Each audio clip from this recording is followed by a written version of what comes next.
Are you with the embassy?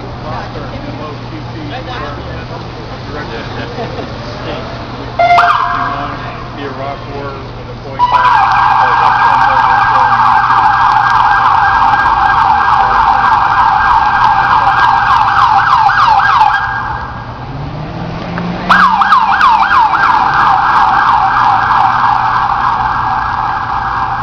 My name is Medea Benjamin. I'm with the Women's Peace Group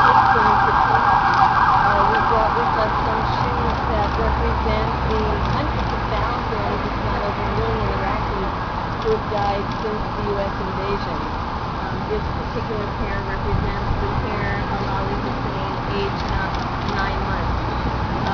When Muqtada al-Zaidi threw his shoes at George Bush, he said this is for the orphans, the widows, and all of those who have died. We too feel for the orphans, the widows, for all those who have died. And that's why we believe that what Mr. Muqtada al-Zaidi did was a symbolic representation of the tremendous anguish and pain that the people of Iraq feel, and that many of us in the United States and the rest of the world feel because of Bush administration's policies. Many people say, well, al-Zaidi did something violent, he threw shoes. We say that look at the real violence. The real violence is an illegal invasion of a country that never threatened us, an occupation of a country against the will of the Iraqi people, and the everyday humiliation of the Iraqis. That is the real violence. We also want to say that there are Iraqis who have expressed their dissatisfaction in really violent ways, which is taking up arms or suicide bombers and killing American soldiers. We don't want our soldiers to be killed. We want our soldiers to come back home. And we prefer the throwing of the shoe to the violence that others have used to express their unhappiness. We feel that al-Zaidi, even if he hit George Bush, would not have hurt him.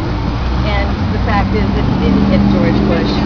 That this is really a nonviolent act of civil disobedience that he did, and that we are calling on the Prime Minister of Iraq, al-Maliki, to pardon al-Zaidi. We also think that President Bush, it's a shame that he has not called for al-Zaidi's release.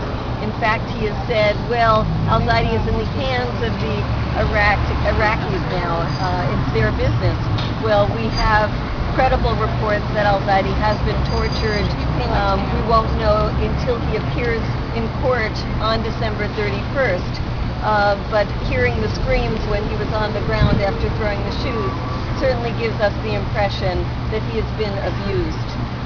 And if indeed George Bush cares about democracy, human rights, and free expression, then he should call for al-Maliki to pardon al-Zaidi.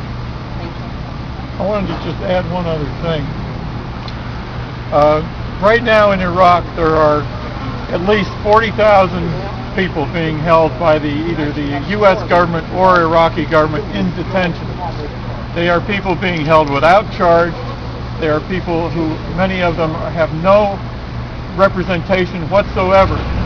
This has been a problem also for Mr. al-Zaidi. So in many ways, he represents over 40,000 people now being held in Iraq, people who have been imprisoned as part of this so-called surge.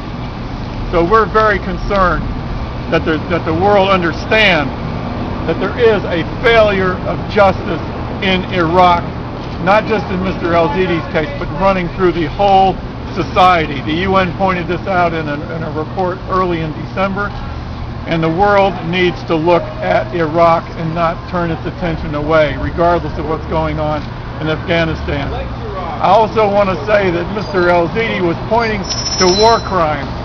We saw in Fallujah the destruction of an entire city, the decimation of a population. We can see that being played out again now as we enter into this Gaza struggle.